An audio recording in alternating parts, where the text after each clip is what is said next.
Hello friend, welcome back to my channel. आज के इस वीडियो में हम पढ़ेंगे क्लास 11th सीजी बोर्ड का chapter number 6 special purpose book और सब्सिडरी बुक 2 का क्वेश्चन नंबर 5। पिछले वीडियो तक के हमने क्वेश्चन नंबर 4 कर लिया है। तो जो भी अभी ये वीडियो फर्स्ट टाइम देख रहा है तो उनसे मैं रिक्वेस्ट करूंगा कि आप चैनल को सब्सक्राइब कर लीजिए, बेल आइकन को आप प्रेस कर लीजिए ताकि आपको मेरे आने वाले वीडियो का नोटिफिकेशन मिलता रहे और आप पुरानी वीडियो को देखिए ताकि मेरी बताई हुई हर एक बात बहुत अच्छे से समझ आ सके। तो चलिए स्टार्ट करते हैं क्वेश्चन नंबर 5। तो यहाँ पर क्वेश्चन नंबर 5 में दिया है enter the following transaction in cash and discount column of Rakesh cash book. तो यहाँ पर हमको डबल कॉलम कैश बुक बनाना है और डबल कॉलम में एक कॉलम जो होगा वो डिस्काउंट का होगा और दूसरा होगा कैश का। तो फॉर्मेट खींच लेते हैं यहाँ पर हम।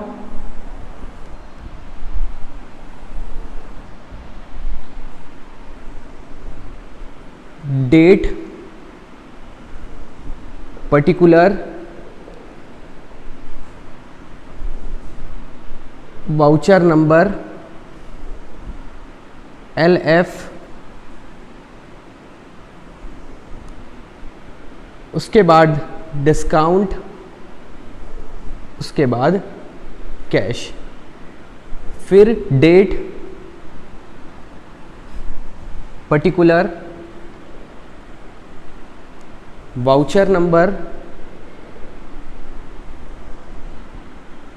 LF, discount, bank. यहाँ आएगा क्रेडिट और यहाँ पर आएगा डेबिट। ऊपर में हम लिखेंगे डबल कॉलम कैश बुक।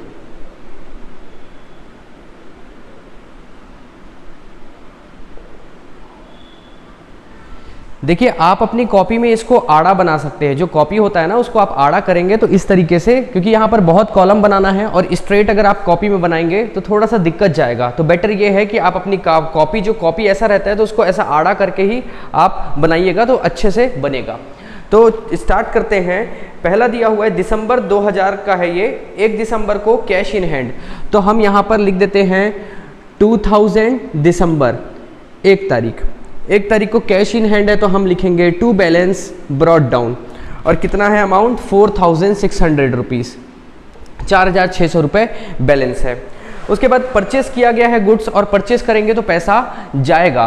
तो यहाँ पर 2 तारीख को, यहाँ पर भी हम 2002 दिसंबर लिख लेते हैं। बार बार हमको ये ईयर और मंथ लिखने की ज़रूरत नहीं है, यहाँ पर हम लिख देंगे 2।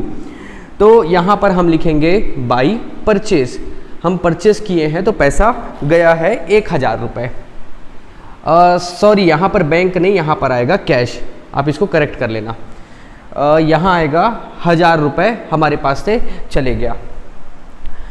उसके बाद थर्ड है sold goods and receive cheque. जब भी हम सामान बेचते हैं और हमको चेक रिसीव होता है और उसी दिन डिपॉजिट करते हैं तो बैंक लिख देते हैं, लेकिन हमको जिस दिन रिसीव हुआ है उस दिन के छोड़कर अगर हम कुछ और दिन बाद हम अगर चेक को डिपॉजिट करते हैं तो जिस दिन रिसीव होता है उसको हम ये मानते हैं कि वो जो चेक रिसीव हुआ है वो हमारे लिए क्या है? कैश।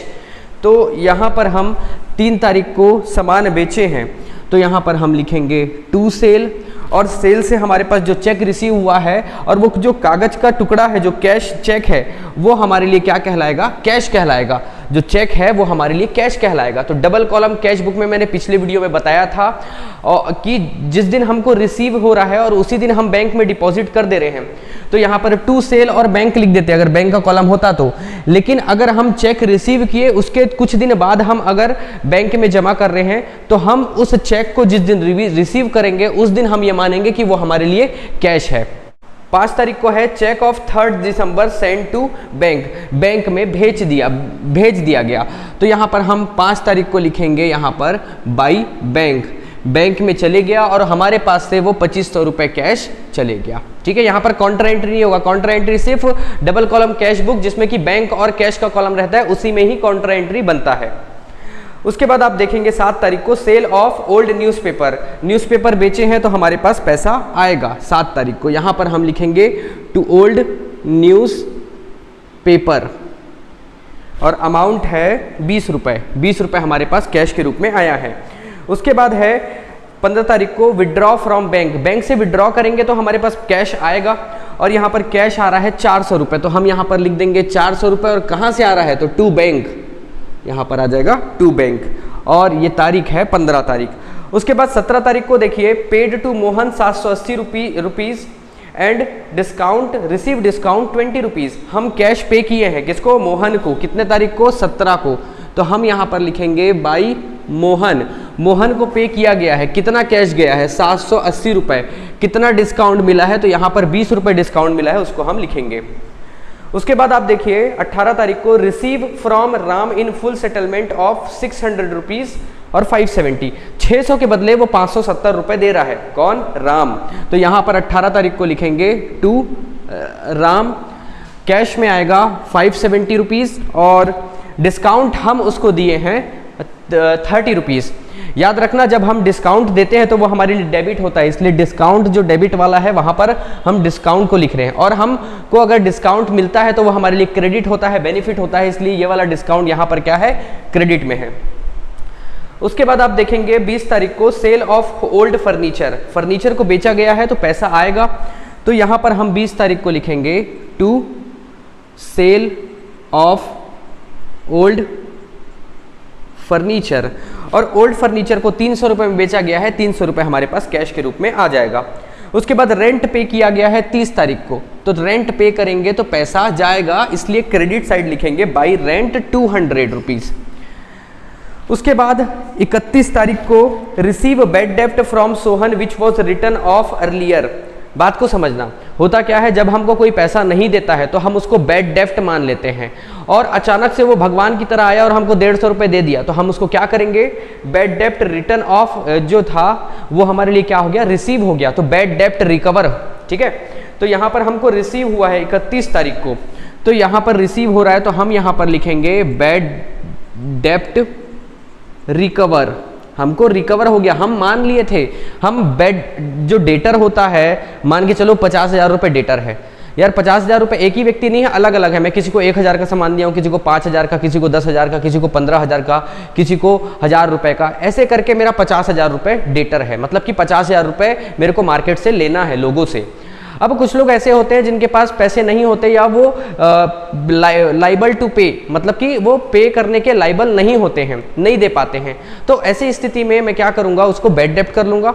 और वो बैड डेप्ट कर लिया हूं मैं, अपना नुकसान उसमें अपने अकाउंट में मेंशन कर लिया हूं कि मेरा वो बैड डेप्ट, वो पैसा डूब गया, लेकिन अचानक से वो 150 रुपये ला कर दे दिया, तो उसको मैं क्या लिखूंगा, टू बैड डेप्ट रिकवर। जो डूबा हुआ पैसा हम रिटर्न ऑफ कर लिए थे वो हमको रिकवर हो गया, तो ये डेबिट साइड में आएगा क्योंकि हमारे पास पैसा आ गया 150 रुपये।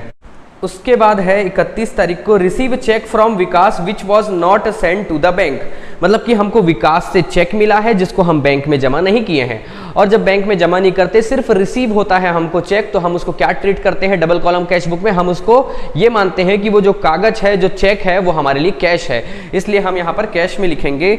31 तारीख को हम लिखेंगे टू विकास, टू विकास, और यहाँ कैश में आ जाएगा 140 रुपये। तो ये हमारा एंट्री कंप्लीट हो गया। अब हम यहाँ पर लाइन खींच देंगे, यहाँ पर हम लाइन खींच देंगे।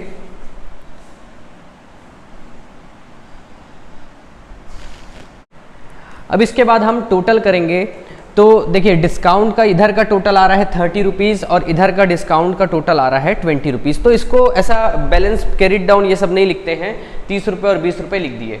अब देखते हैं हमारे पास कैश कितना आया है और कैश कितना गया है। तो यहाँ से देखने से समझ आ रहा है कि हमारे पास कैश ज़्यादा आया है, तो दोनों तरफ टोटल करेंगे तो इधर आएगा 8,680 रुपये आएगा, बड़ा वैल्यू। तो ये बड़ा वैल्यू है तो इसको भी यहाँ पर लिख देंगे 8,680 रुपये।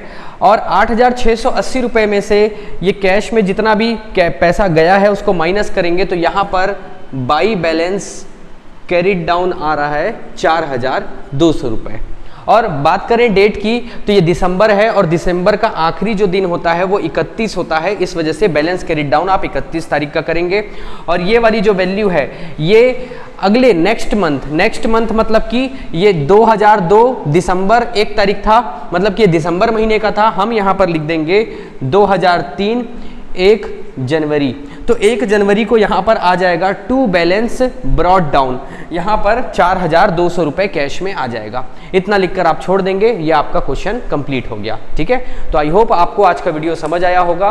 और जिन्होंने अभी तक के चैनल को सब्सक्राइब नहीं किया है तो आपसे रिक्वेस्ट करूंगा कि आप चैनल को सब्सक्राइब कीजिए और अपने फ्रेंड सर्कल में आप अपने स्कूल मेट को शेयर कीजिए ताकि उनका भी 11th क्लास में बहुत अच्छा मार्क्स स्कोर हो सके। मिलते हैं नेक्स्ट वीडियो में, तब तक के बने रहिए अमित वर्मा चैनल में। Thank you.